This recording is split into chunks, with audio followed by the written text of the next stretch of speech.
And record. Alright, so hopefully my computer can process all of this. Alrighty. Yep. Yep, that's why we're recording, at least on my end. Hello, Twitch. Hello, YouTube, if you're watching on YouTube.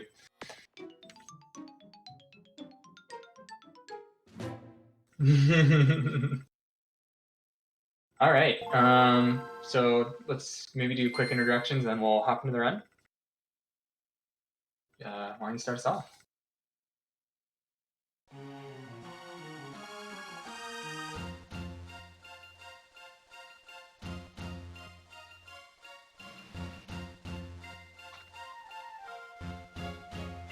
And I'm FGKG. FG stands for Fighting Games. So play fighting games aside from running Final Fantasy Tactics Advanced Famfrit percent. I do have a time on the any percent category as well, and current world record holder for the Famfrit percent category. So today we will be running the Famfrit percent as a GDQ submission to hopefully make a case as why this game should be featured at the marathon.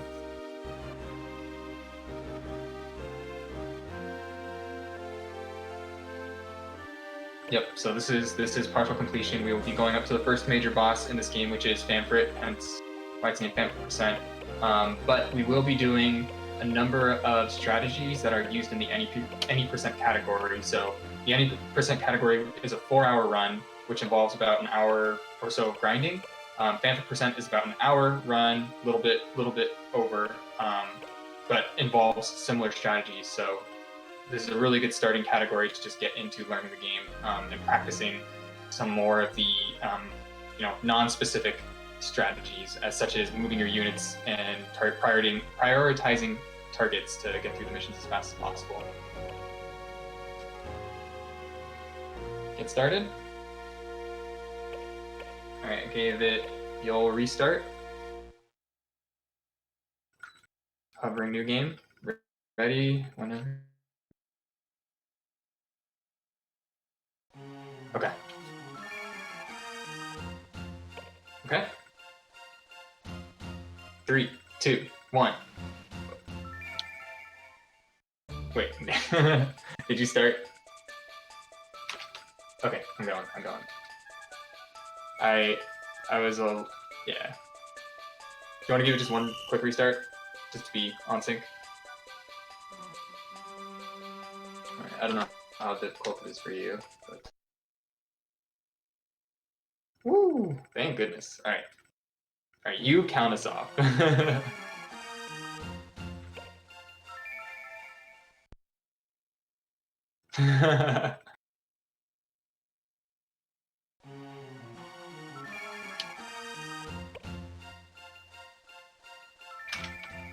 Okay.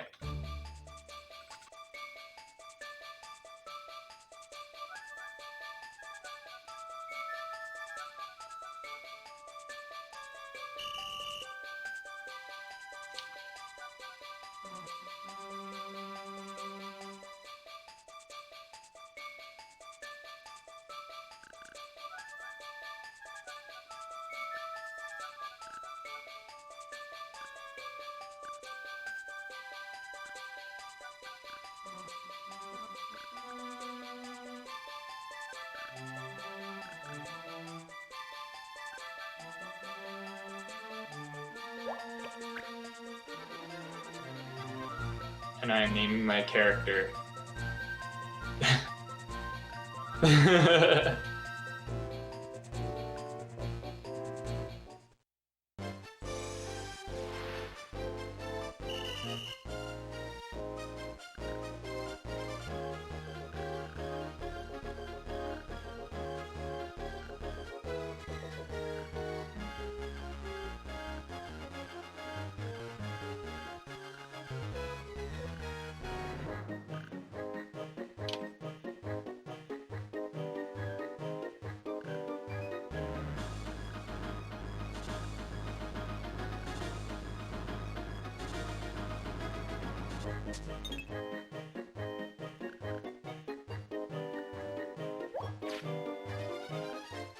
And one important thing for this fight specifically is that the Japanese version of the game is actually faster because it cuts out this tutorial where the game is telling us how to do actions and move and kind of the turn order. So that doesn't happen in the Japanese game. It saves about a minute. So if you look at the leaderboards, the Japanese version is the fastest version out there, or more consistently.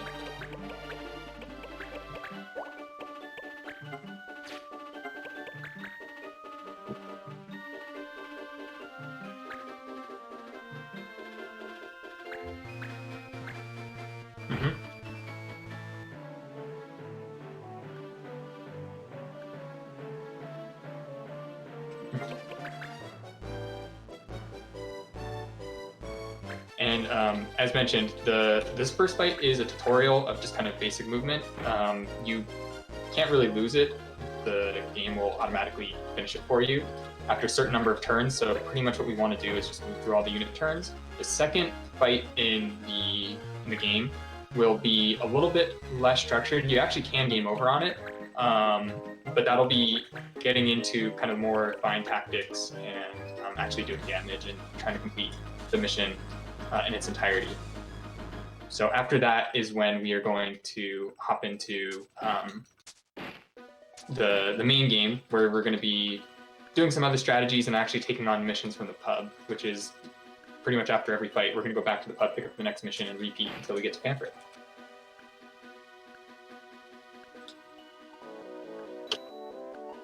Yeah.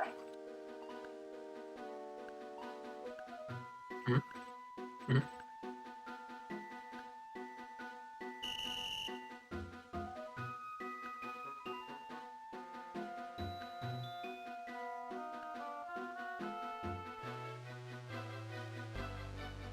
Mm-hmm. And this beginning section is very cutscene heavy. So we are just mashing through text boxes, going to watch some cutscenes, but after that, it's pretty much just all running, all decision making, and going as fast as we can. So if this is a good time to warm up if you're the runner, and just kind of get your hands warmed up, getting ready to make those decisions and think about the steps ahead.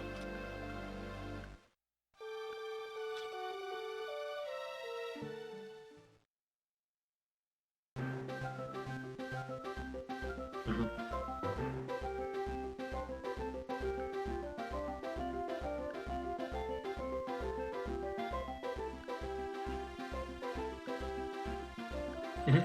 And there are, kind of more of a meta comment, there are a couple more racers or runners of this game who might be interested in racing this with us. The any percent world record holder, Valinor, is probably going to submit a race. If he doesn't, he is definitely interested in brushing off this category since it's been a while since he's run it. So it'd be great to have a couple people running this together.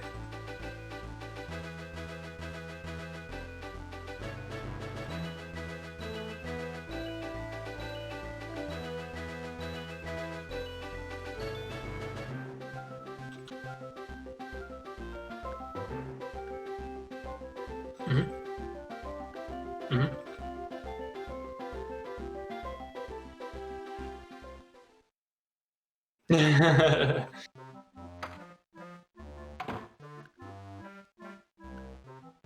But we are working on a randomizer. There's, this is a great category since we just made a bunch of route changes recently. And the any percent category is still, up in the air. The run that I did any percent with was actually saving Monty, which normally you get rid of Monty so you can bring up your team average, but I have a route where I keep him alive. So, there's different ways to interact with this game. The community is really great. And yeah, go ahead.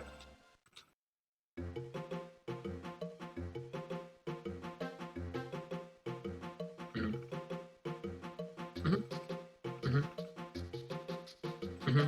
And it just has great music. I think this is a nostalgic game, no pun intended, for a lot of people. And the music's great. I love the pixel art as well.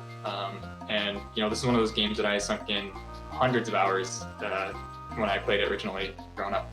So really great that we can bring this, at least race it as any percent. We always enjoy it. We've been doing it, I think, every week for a bit now, trying to get our times down.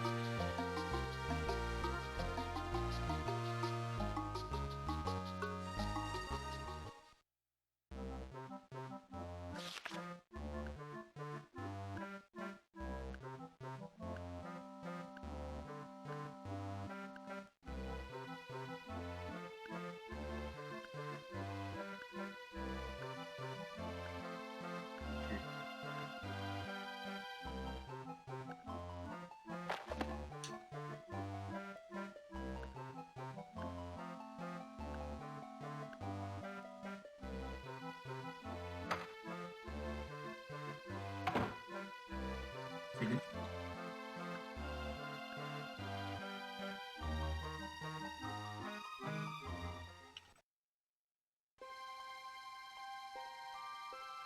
Yeah, Gongon, another runner. He is a second place holder and also on this route or on a similar route was able to take second place. So I think prior to the new runners coming in or picking up the game and learning again, I think there was only like 3 people who had gotten under an hour. So now we have a couple more, and then not only did we break the 58-minute mark, I think current world record is like 53 and some change. So definitely those couple decisions to speed up, and the what we're going to be doing is doing some manipulation for items that come from mission rewards that we put together and routed in. By using that, we're going to be able to go really fast. So we can kind of give some explanations as we get to those points in the run. But we are going to be doing some RNG manipulation by resetting the game. We're going to be loading multiple times to get good units for our team by dropping our weaker units. And by having those things that are a little bit more consistent instead of like kind of taking what we can get, we're going to essentially set up for situations where we can orchestrate fights a lot more easily than we were if we were just kind of going through as fast as we possibly could. And some of the weapons that we get are like have huge jumps in damage values.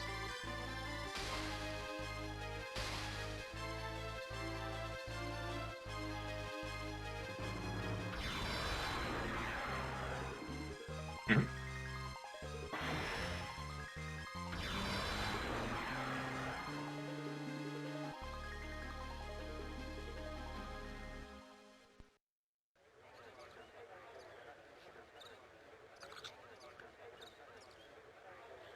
And so once again, this fight is more of a tutorial fight. So this is called Lizard Men. There's going to be 2 Bongo units who we have an altercation with as our first moments in Ivalis Evalis, and we're going to have to end up solving it through a little battle, a little skirmish. Fortunately, there's a judge, so no one's going to get hurt. The judges in this game kind of act as, well, they're judges, but they enforce laws. So one big thing is that depending on the laws that are active, we can or can't do certain actions. So for example, in this fight, item is going to be against the law, so we won't be able to use items. A funny thing is that you actually start with items in your inventory, but they don't give Marsh access to use that ability. And I'm guessing one of the reasons why is that you can't like soft lock the game and go to jail immediately.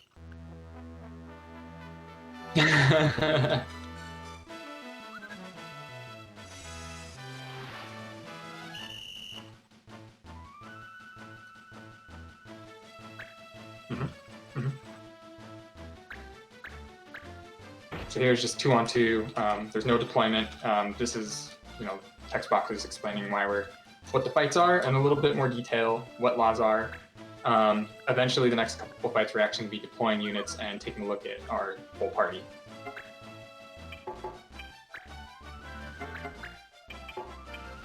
Mont Blanc, our friend, who we lovingly call Monty, is very prone to not casting magic, even though he is indeed a black mage.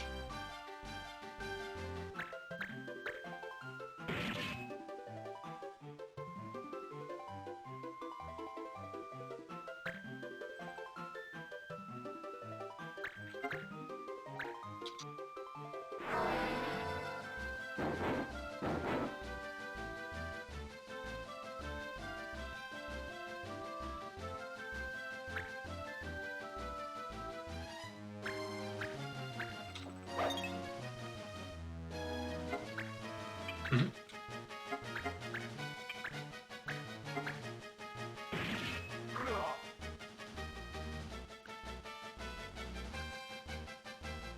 I also Monty missed on the White Monk.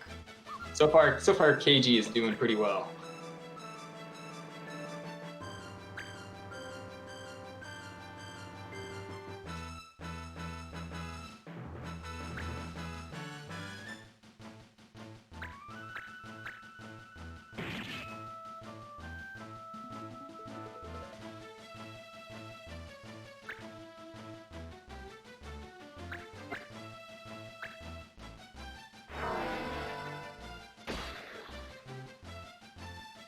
Mm-hmm.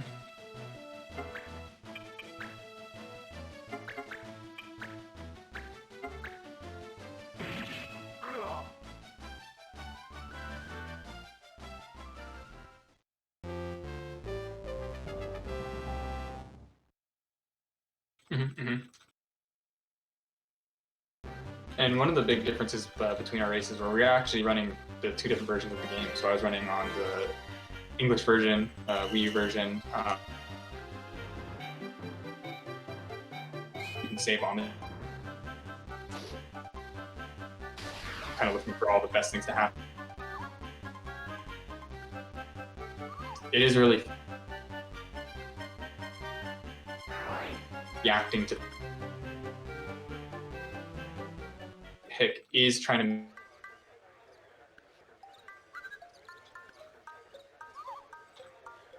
Okay. Uh-oh.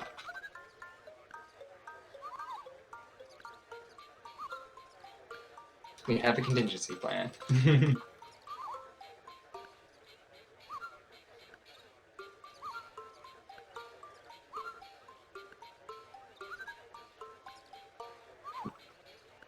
All right, let's finish Blizzard, man.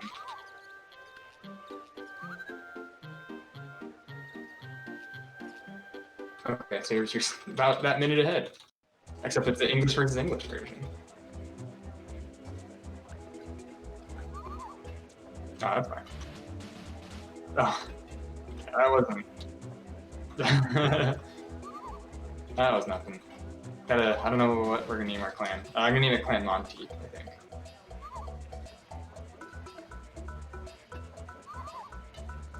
Clan Monty? Confirmed? Or are you gonna do Clan Tiny? There you go.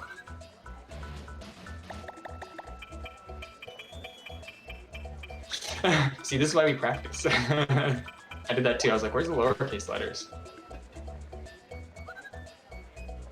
Ah, yes. You didn't do like reverse case where the first letter is small and all the other ones are big.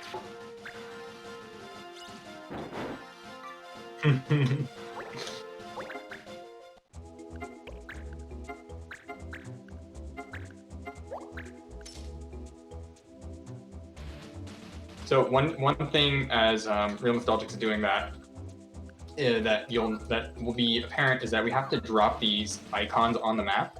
For Famfrit percent and any percent, it matters where you place them because there's this mechanic called treasure hunt, where based on how you place the icons, you can get special items for placing them in a certain way. In the Famfrit case, we are looking for an item called red boots, which occurs when you put an icon between two cities. So the first one that we put is a city. We're going to get another one and place it in between the two cities. And when we do the treasure hunt, we'll get red boots, which we can save for 2,000 gold, which is a lot of money. Monty.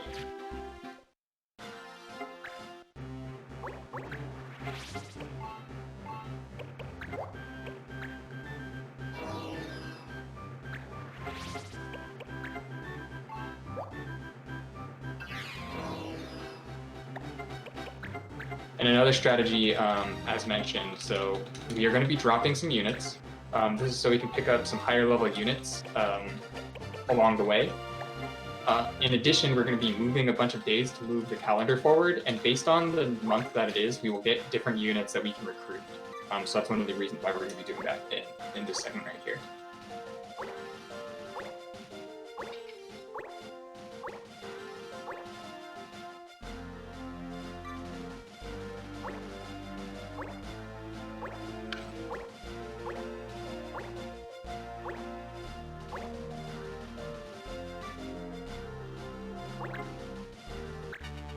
And that was seen by the cutscene in the very beginning when we were opening the book together in the bedroom.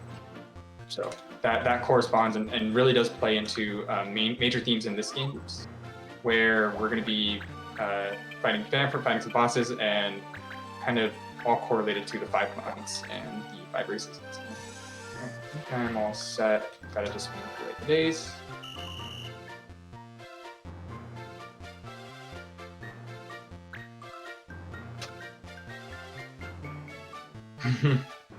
Struggles.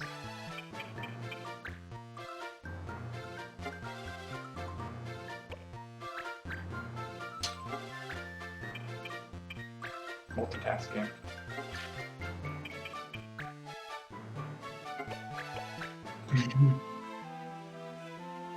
Oh boy, so fast.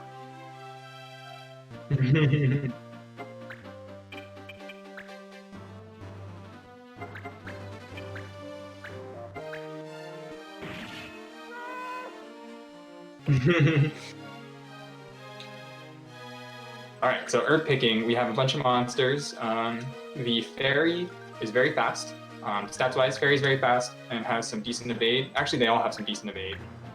The blue goblins, or the goblins in all blue, we call them blue hats, are not as strong. And then the goblin in all red, the red hat, is very strong, or much stronger than some of the other enemies. But at this point in the game, none of the units have any special abilities, so it's a pretty standard fight for the most part.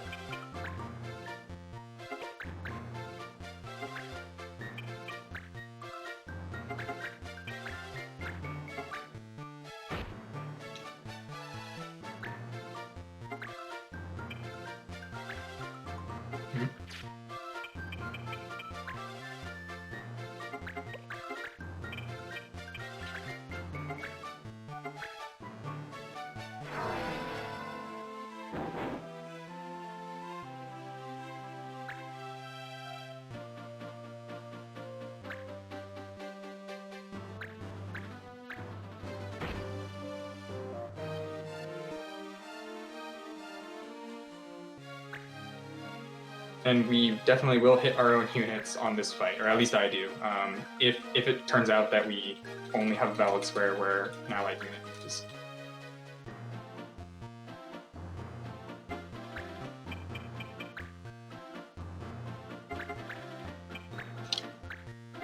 Very nice. So it's a quadruple.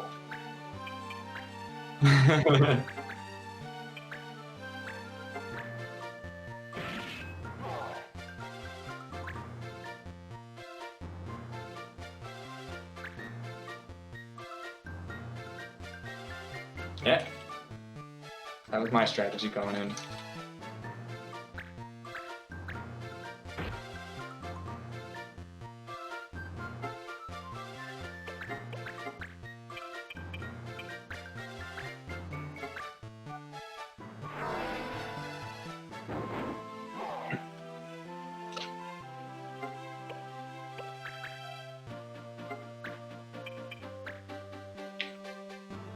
If you want to think of an ATB from other Final Fantasy games.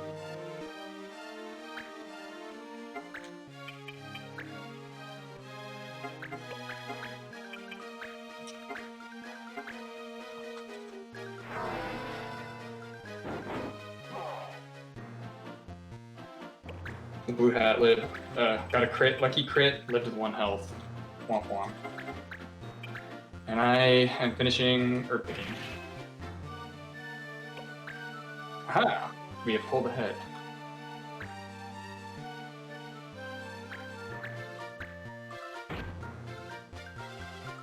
No.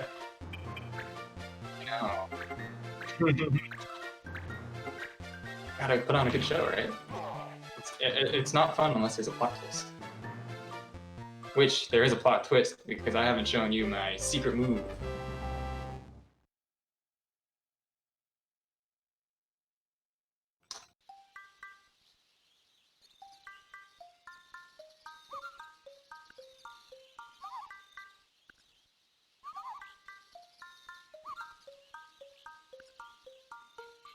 So what we're going to be doing is we're going to reset the game. And what this does is it resets RNG. And now we want to get to the pub in a specific amount of frames to try to get some good items. If we're lucky, we're going to get 2 good items. If we're unlucky, we'll get 1 or 0.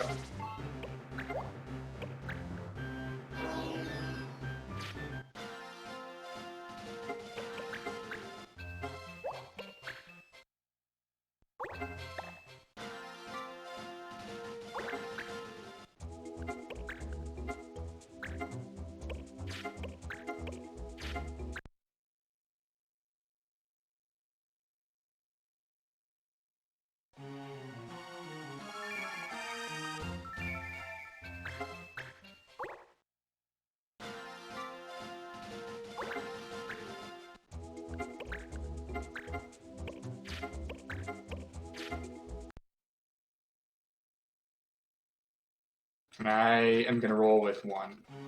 So normally, so that item we got, Kaiser Knuckles, normally we want 2 of them. Looks like today we are rolling with just 1. But should still be pretty fast. And that is, for world record pace, we would probably just keep resetting until we get 2, or that's definitely what I would do. For marathon strategies, we agreed that we would just kind of re-roll until we got just 1, or 1 upgrade. All right.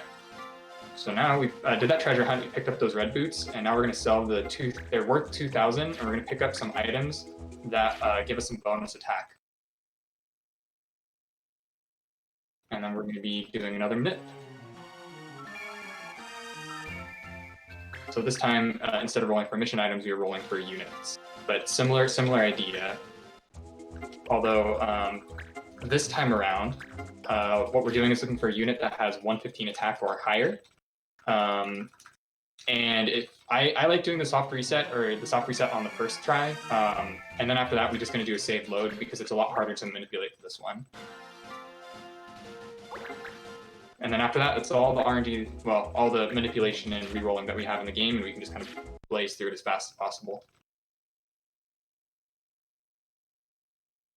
Ooh, got a Dragoon 122, speed 119. That is very fast.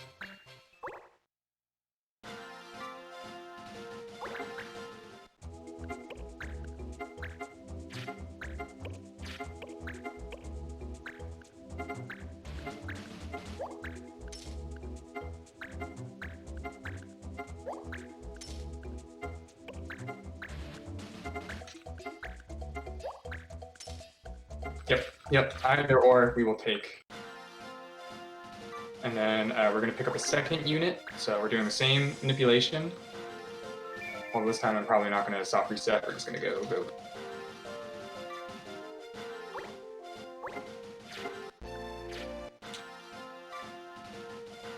It is very funny when you start to see the same names pop up over many times, and you're like, yeah, I know you.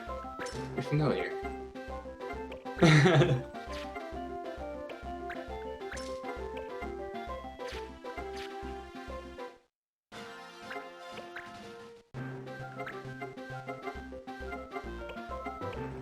Oops.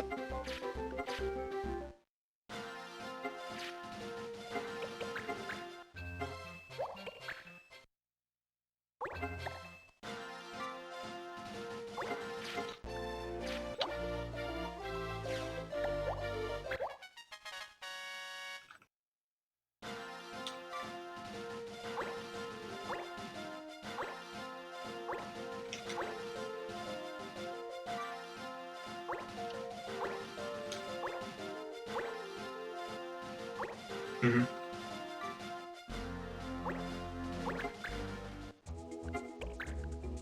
Well, in this case, getting kind of unlucky. All right, perfect. Got a warrior, 119. All right, so what we are going to do is we're going to change this unit to have Kaiser Knuckles, which is the upgrade we got. It has 42 attack and has this awesome ability called Air Render, which gives our unit a 3 range attack, essentially. And that's really good early on because a lot of units don't have that kind of range, or at least not that kind of power and have range.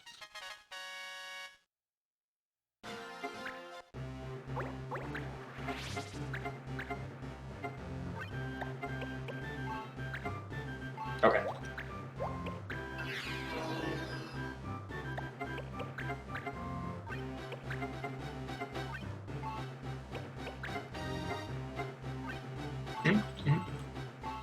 Gotta deal with what you got.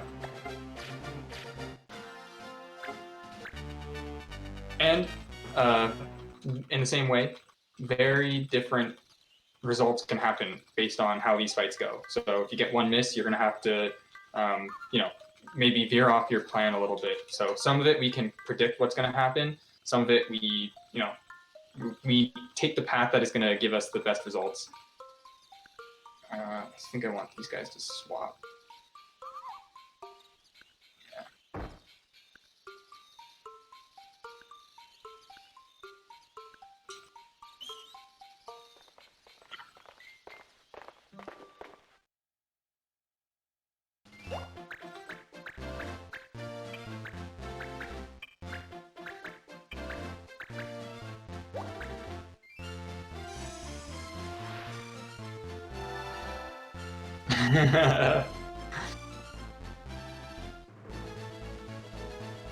Yeah, at this point in time, we are kind of the mooks. We not really important, just kind of doing our thing, and you know, not really sure what we're doing. We're just kind of existing. We have ended up in Evil Ace, waking up from our dream, and our friend Monty is here just to kind of help us get by.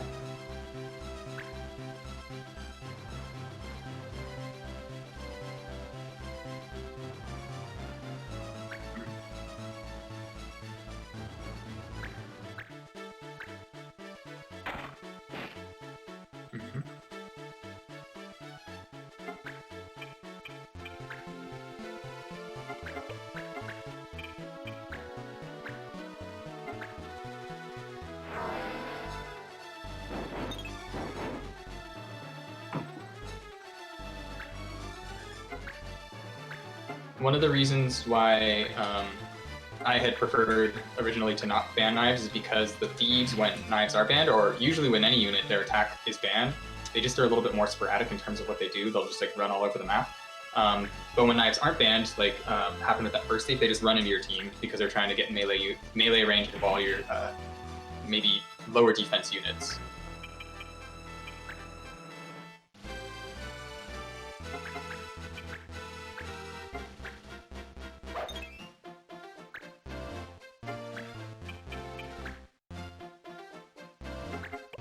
Very strong. Yeah, the target priority is generally considering which units can waste the most time, or you know, so ranged units, units that can heal, all that we want to try to eliminate first.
Unfortunately, I made some poor decisions, so we're gonna have to do that recovery. The white mage didn't take full damage, so he was able to run off and heal himself. So now we're gonna have to figure out what to do with that.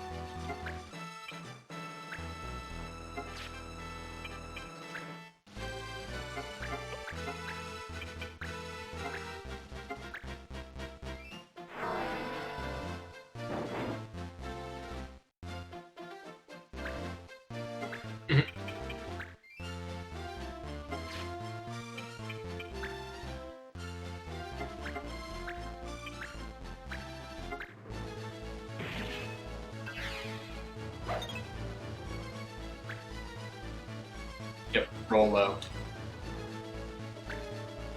Which is one reason why combo can be nice. It's a longer animation, so when we do decide to use it, it's generally only better to use it when you have a unit that will kill. So Marsh is the only one with combo, so he's the only one we have to worry about. But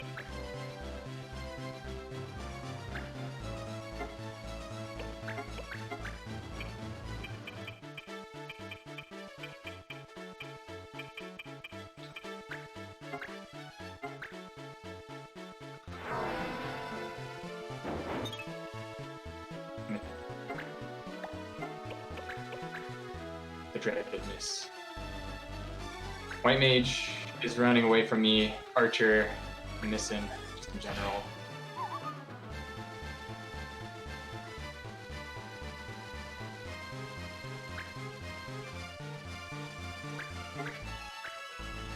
I don't see your messages, but thank you for your support.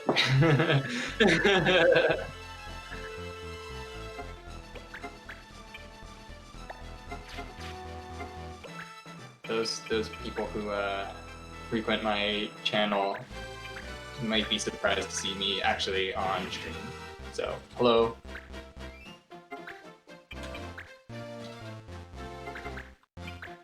The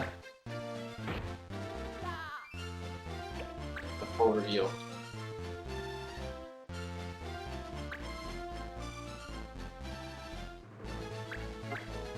Unfortunately, Monty's going down. All right, are you finished? Did you finish it?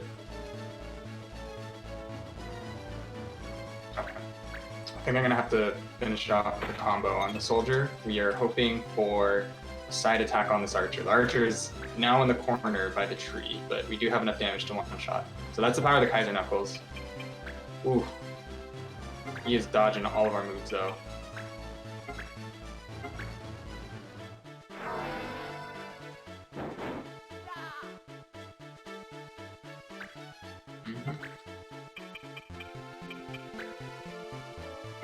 As long as Marsh doesn't go down.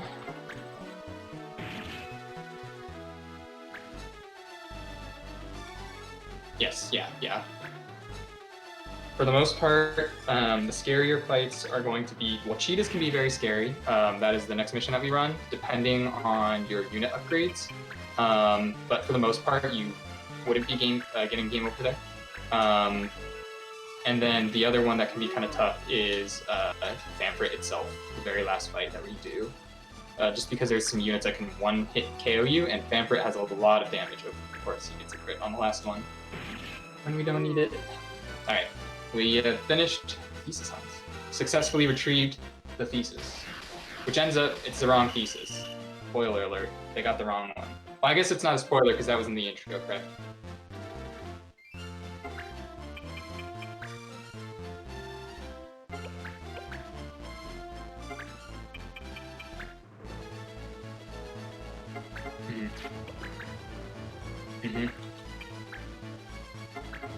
And then they join forces to stop us from stopping them.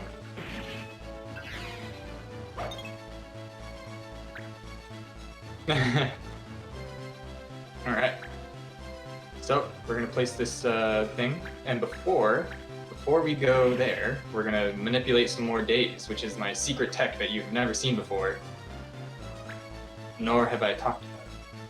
So what I'm doing is I am manipulating so that missile is banned on cheetahs, because there are 2 units on this map who just slow it way down if they are allowed to do anything. So we're gonna ban missiles so both of them can't do anything, and they will definitely play a little bit nicer.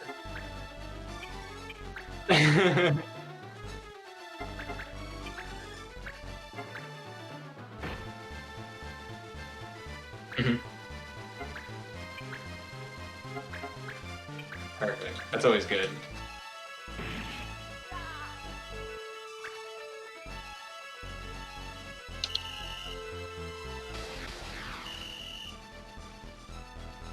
Normally before this mission for cheetahs, we would be equipping the stronger weapons. So from the mission that we just completed, we would get a weapon upgrade. Since that didn't happen, or Real Nostalgic is going to be doing this, but since I didn't get a weapon upgrade for my units, we are not doing so.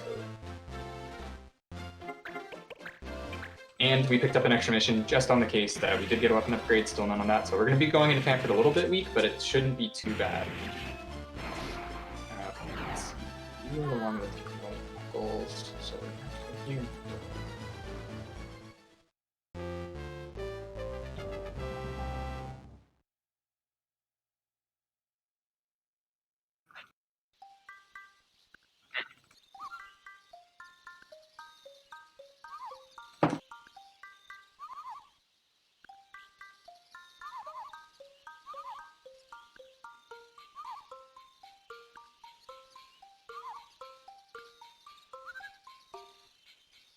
Yep. And I guess to go back to lore, those who have been counting may notice the girl with pink hair on this map who was there at the snowball fight. So that's our friend Ritz, who opened the book with us, and she turns out she's in this world too. She is much higher level than us, so she's been more active with those missions than we are.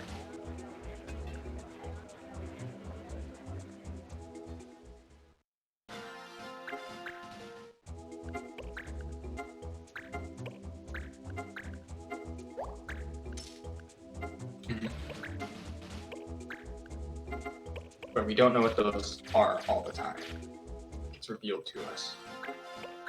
I think in this route we will be seeing 2 out of the, well, I guess Marsh included, 3 out of 4 characters we will be revealing. But there's still much more to the story after Famfrit. Famfrit's about, I think there's like, I don't know if it's 22 or like 30. I can't remember. Yeah, how many missions there are. But anyway, there you go. So Famfrit is like 6 in or something, so it's about a quarter, I suppose. All right, Monty, work.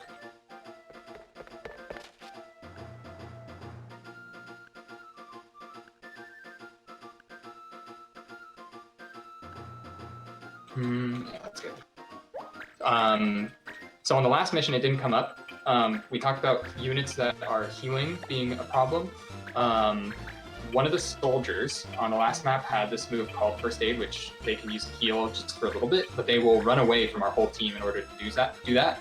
On this map, the White Monk, who's the bongo with the little red hat, has a move called Chakra, which is a stronger version of First Aid, and it heals for much more. So we really want to try to get him in one turn from our team, a team in total, or from one unit. So those are kind of our options to deal with him. 16. So we skip over Lightning being banned. So that is one of the interesting parts of Famfrit. There are single laws that are banned. Later in the game, there are multiple. And in any percent, you generally want to avoid any sort of laws that will hinder you, and it's more about getting there on a day that is not awful for you. For Famfrit, it's more about banning specific laws that can stop the enemy from doing things, which is really cool.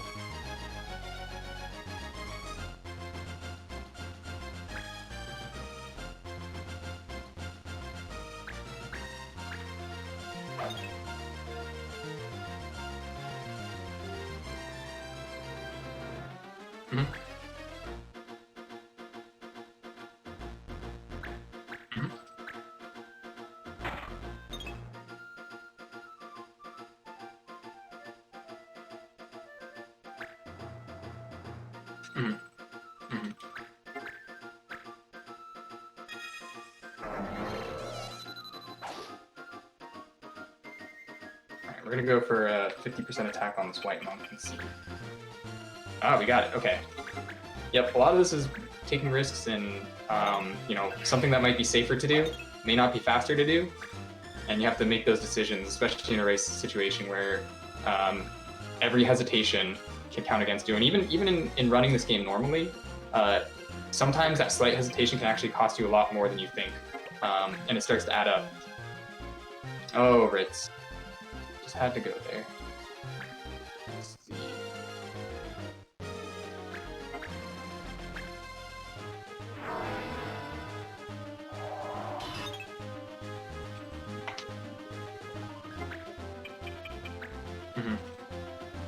So right there, I decided to go for a 75% attack instead of attacking the archer, and ended up costing me a miss.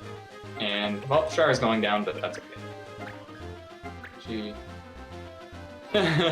She can do a lot of damage, but she also can waste a lot of time, since it's very hard to manipulate her to do what you want. It will generally cause status attacks, and the status attacks just have very long animations. The archer on this map also has this ability called Block Arrow, so anytime you attack with a missile, they'll automatically dodge. And Shara also has this ability, so of course the two ranged units have to attack each other.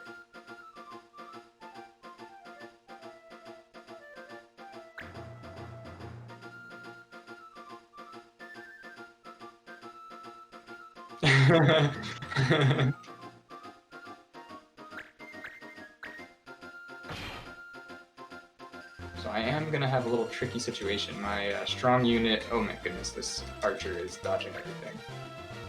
They are pro.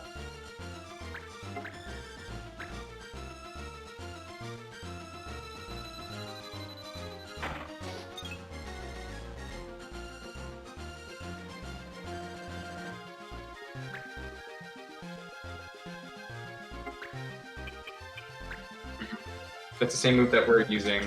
Mhm.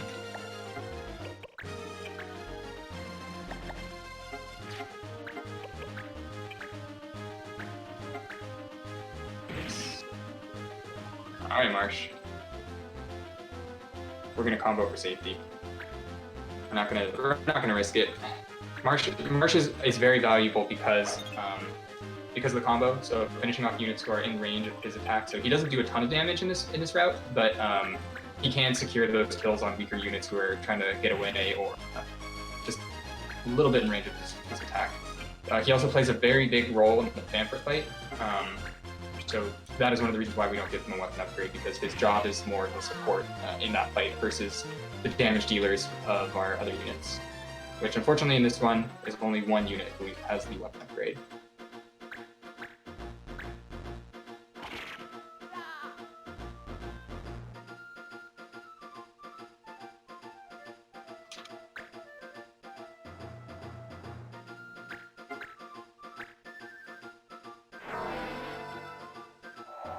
Mm-hmm.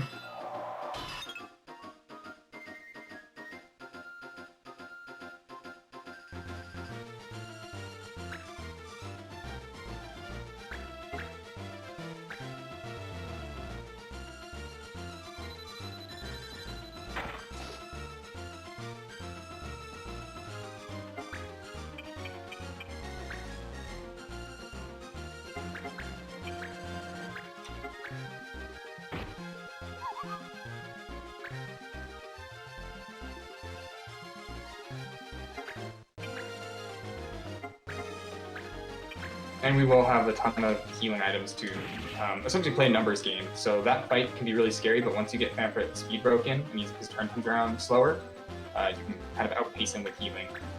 But will definitely require us to have a lot of healing items on deck. I'm in the cutscene for Desert Peril. I will have to show you that secret tech later. There was not enough time. You were working on other stuff, and I was like, okay, I will not throw more on.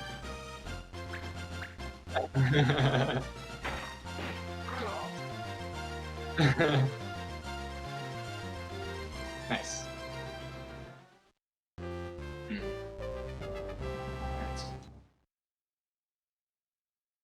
Yeah. So we did pick up a fortune ring, so I'm going to sell that to pick up some other items that we may not normally get. We are going to pick up an upgrade, a 2 damage upgrade for one of our other bongas.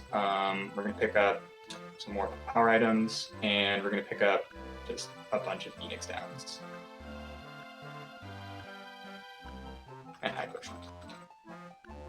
And then this will be kind of the last time that we're in the shop and picking up items like that for the rest of the game. One other thing that I'm doing that I don't know if Real Nostalgic is going to be doing is I'm switching Monty to an Animist and giving him a glass spell, which gives him access to the ability Sheep Count, which can help out later. Just kind of manipulate enemy turns. It's really minor and honestly doesn't help out a whole ton in all situations, so it's just more of a minor optimization.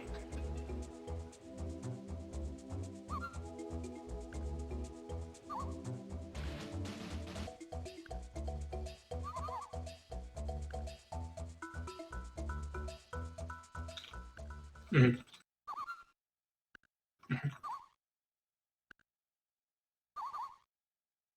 And in a casual playthrough, you can definitely fine-tune your team. You can pick all your units, but we don't have that luxury of really the mission AP. So every mission you get a set amount of AP ability points to max abilities, and then you can switch weapons around to unlock more jobs and stuff.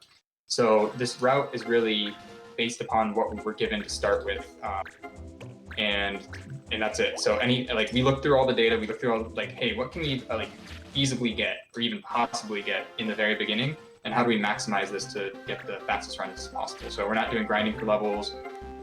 That's why we have to rely kind of on the RNG manipulation to get weapon upgrades, because that's really the biggest source of damage boost in the beginning, aside from dropping our units and just picking up units who favor attack and speed.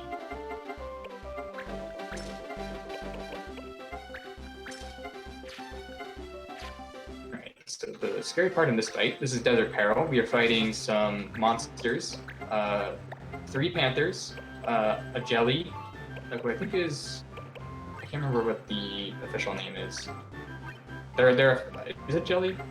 They are a flan type, so what we'll call a flan. 3 panthers and an antlion who has a blind ability.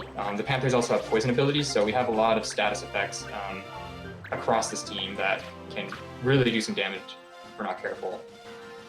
The flan also has very high defense, so we have to use our magic users to take them out. So that's why one of the earlier routes, or like why banning lightning, since that's one of the flan's only magic abilities, is really useful since you prevent it from healing itself, which we are going to see most likely.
And on my screen, we are getting some units going down, which is not good. So especially on this fight, so we're gonna have to, normally that would not happen. You would want to be taking out units as fast as possible, but for the sake of the run, we will be picking up some of these units.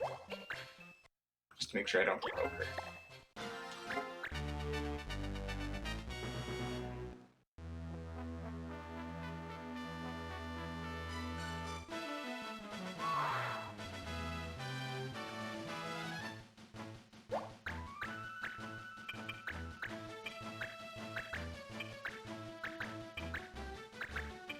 Thankfully, I had 10 Phoenix down, so we are good. I might pick up some more. I'm rich. I'm rich in Phoenix down.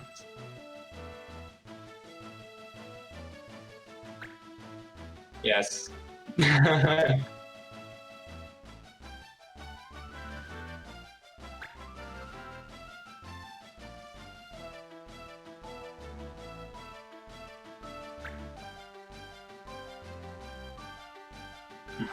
In the very beginning of the cutscene, also makes itself known by doing like a intimidating roar from the top of the mountain.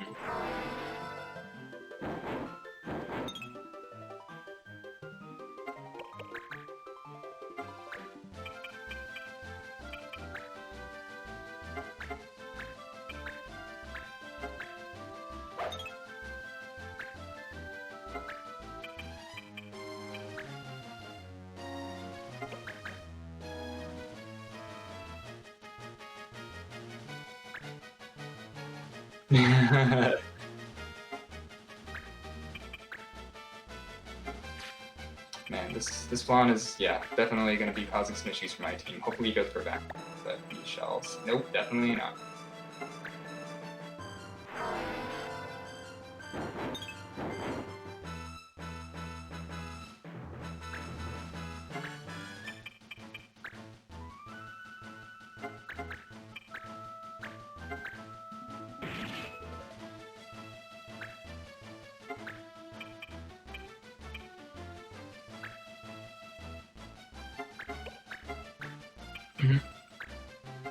And in this game, the RNG lies to you.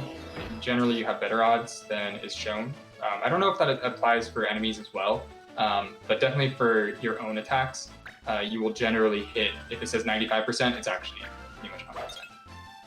I don't. Yeah, okay, go ahead.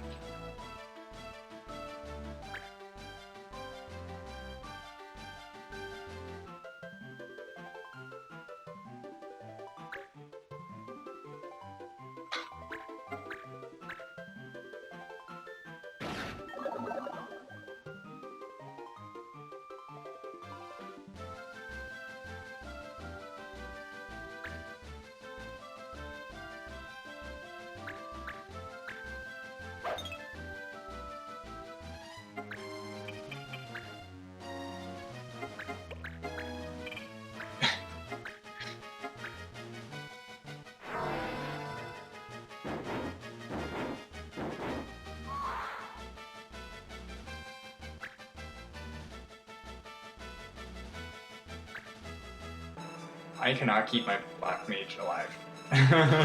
This is a problem. I really need this Swan to miss. Or to like do a back attack or something.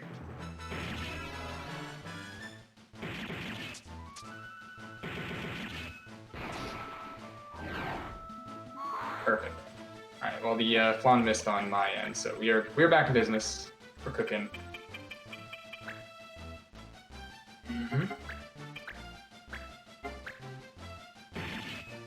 So actually, this is probably on both our ends a little bit worse than average RNG. For the most part, I think both of us will be about finished with this fight on 50 minutes.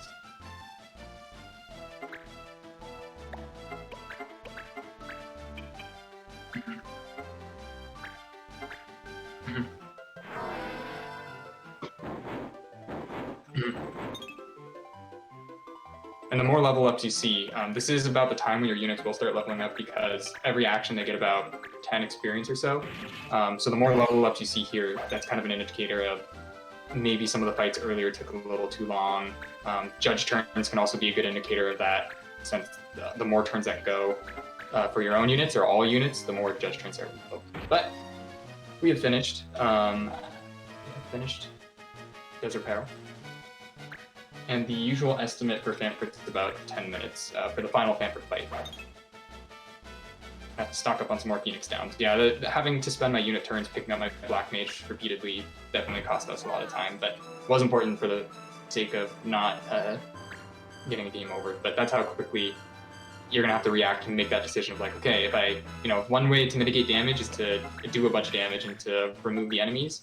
Another way is to keep my units up to make sure that I always outnumber them. So that'll be the strategy going into this last fight.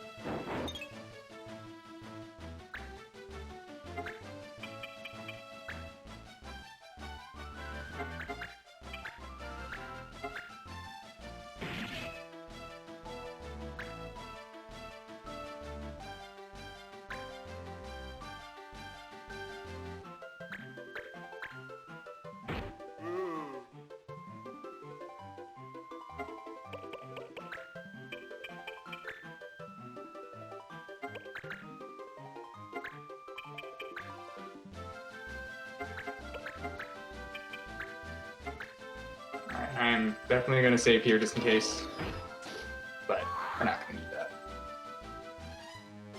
All right.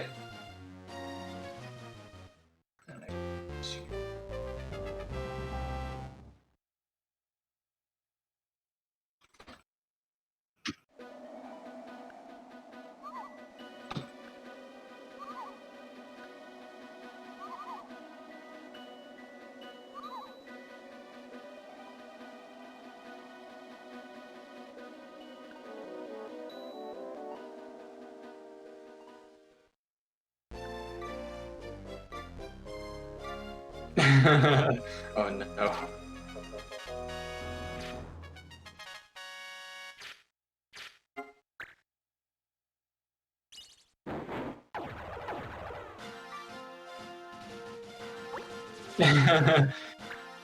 One of the predictions that I've run before was, is the roulette going to hit one of our ally units or hit an enemy? I think it was one of the two.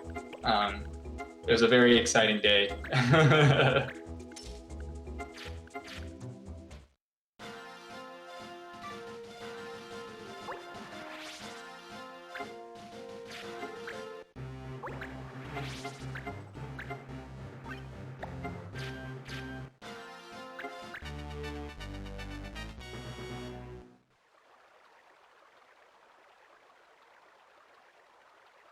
And for those wondering, if it hits Famfrit, it doesn't do a KO, so don't get excited. There's not a way to KO in one hit, unfortunately. Yeah.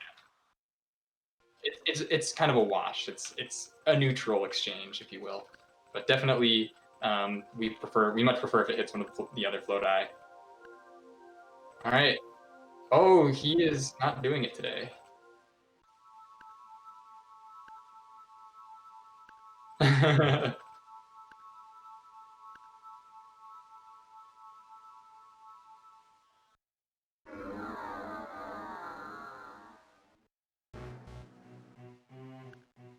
didn't know that. That is really tricky. So you gotta get like null KO and I don't even know what.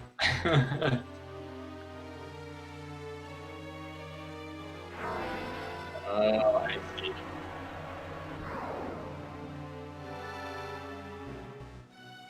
That is very tricky. Let's see. All right, so one of the other tricky things on this fight, if there wasn't already a bunch of things that were just difficult to navigate, is that Famfrit has an AoE ability that hits very similar to how standard magic hits, except that it does upwards of 80 to all of your health. Yeah, yeah. So that's it's always fun. Let's see.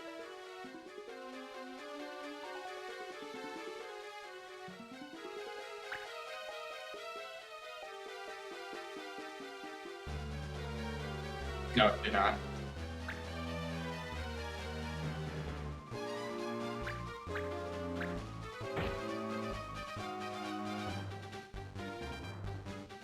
I got the weapon attack.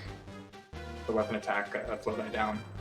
So each of the flow dice, or one of the flow dice has like weapon defense plus, one of them has weapon attack plus. So yeah, as you can see, he just wiped out 3 of my units. So we're gonna have to spend some unit turns picking all of our team up, which is why we have Phoenix down.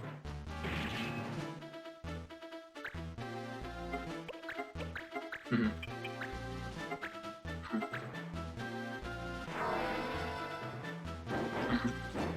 These blue flow dice also have some status attacks that can blind and silence or confuse your team. So if you are facing toward them, that's 100% accuracy. And I think if it's side facing, it's 50, but it's still not something you want to mess around with. Great dodge, we needed that. So this is the part where we have to make decisions. I have to decide if I want to pick units up with my strong units, pick units up with my strong units or do damage with my strong units. So I'm gonna opt for doing damage. I'm a little bit scared.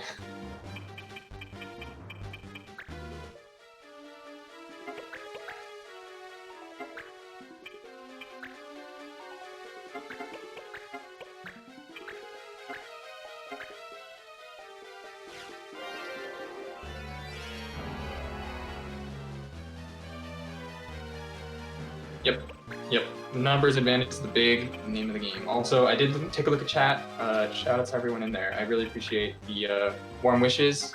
No, I'm not looking at it, but if you're still here toward the end, thank you. All right. Do we pick up Monty? Monty cannot use item, so I don't know. But he is a body, and he can be hit, so maybe we'll pick him up.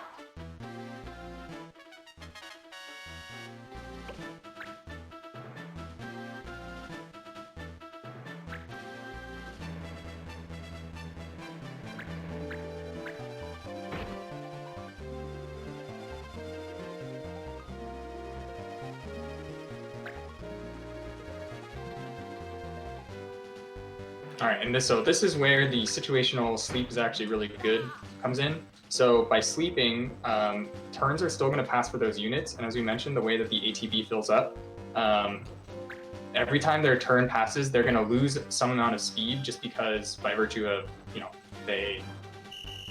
their turns are coming around. And so what we're going to try to do is hit Famfrit and wake him up on a turn when right after his turn is taken, so he has the lowest amount of ATB. But also, for the turns that these units are incapacitated, they won't be doing damage to us, so it's really nice. So it's, for a limited amount of turns, they're just doing nothing, or no damage, 0 damage, and that can help kind of control the situation. So we got 2 units who are sleeping now, so I am feeling much better.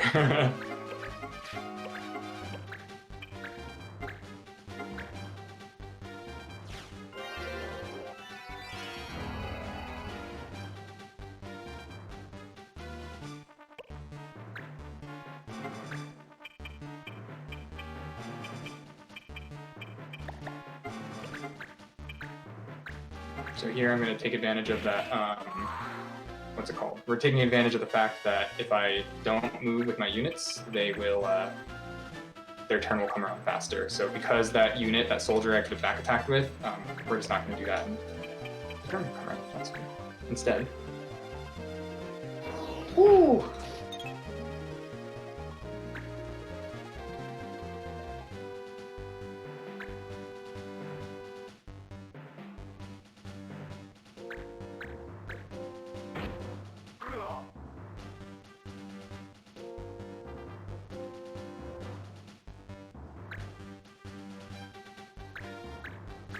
Yep.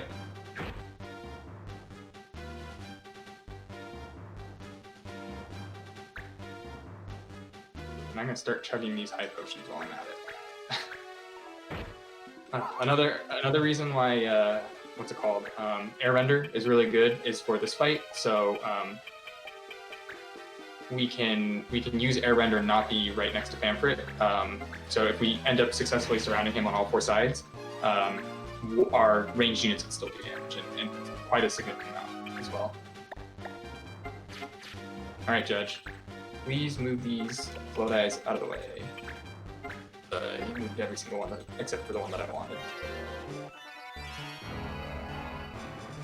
Fun fact, the randomizer now has support for Judge's turns never coming around.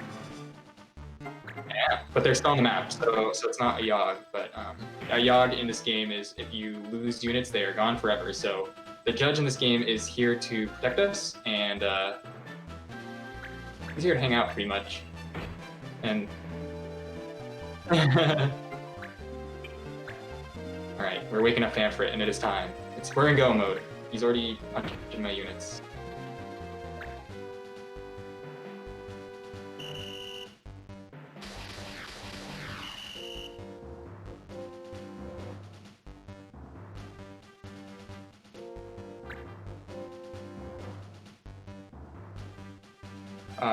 And again, one of the earlier routes we were blinding Famfrit, and it's the 30 to 40% chance depending on if you get a back or side attack. Front attack is 20. And so all of these counter hits, when you surround him, normally he'd be missing. But again, because he's not blinded, he has a lower percentage to hit us, but still non-zero, which can lead to a lot of damage, especially when he's probably going to AoE my whole team. Oh no, he's attacking. Okay, thank goodness. Maybe not. Spoke too soon.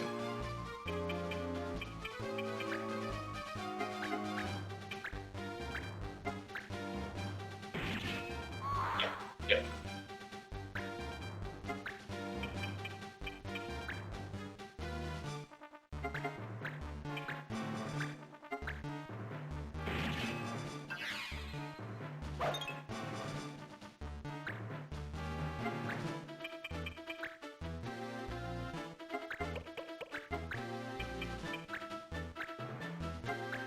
And I got another sleep, and we can set up for the surround, which would be nice.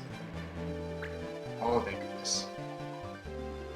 Always nerve-wracking when you get to this part and you're like, to not die to all these really strong attacks.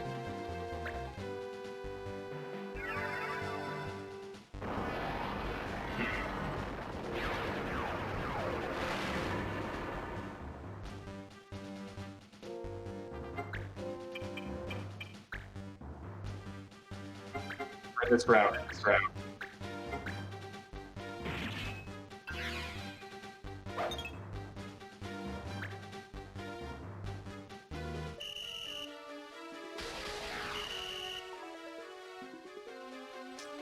Alright, let's see. Don't know when to wake up, so let's go for this. Alright, we're in hopefully the last round of attacks, and hopefully no one will die. We have surrounded Famfrit. We have all our units in place. Monty has done a great job. Clan Monty, let's go. Well, KG and Clan Monty pull out the win. I don't know how far you are through the fight now. Okay.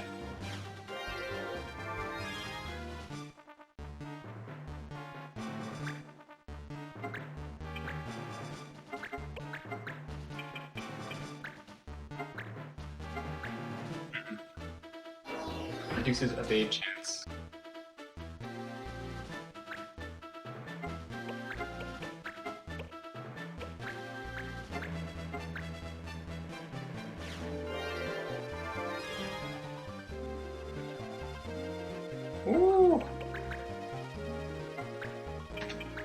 Time for me. 1:09:09.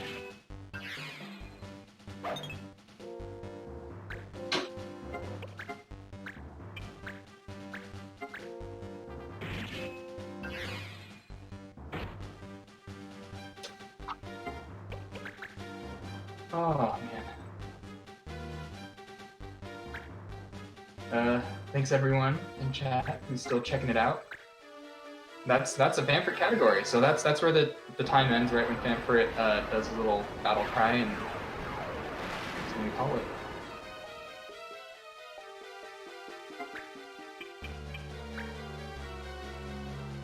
No, yeah, really great category for a race category.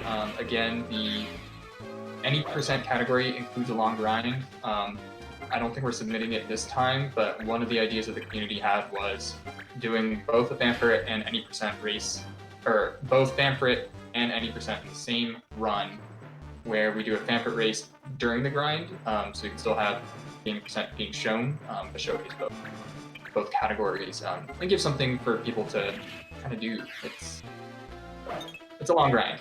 We'll just say that. So having something to watch is always good. But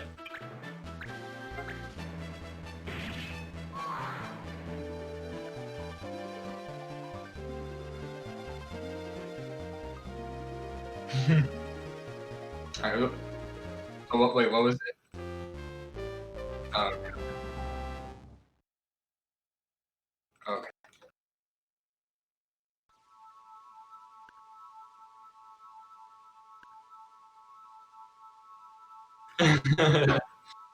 Oh, but it was tough. That one was definitely close.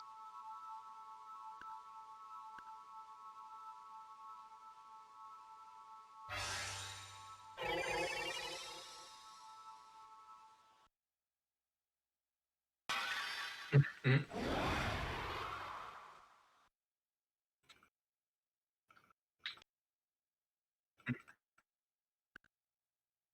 Thank you very much.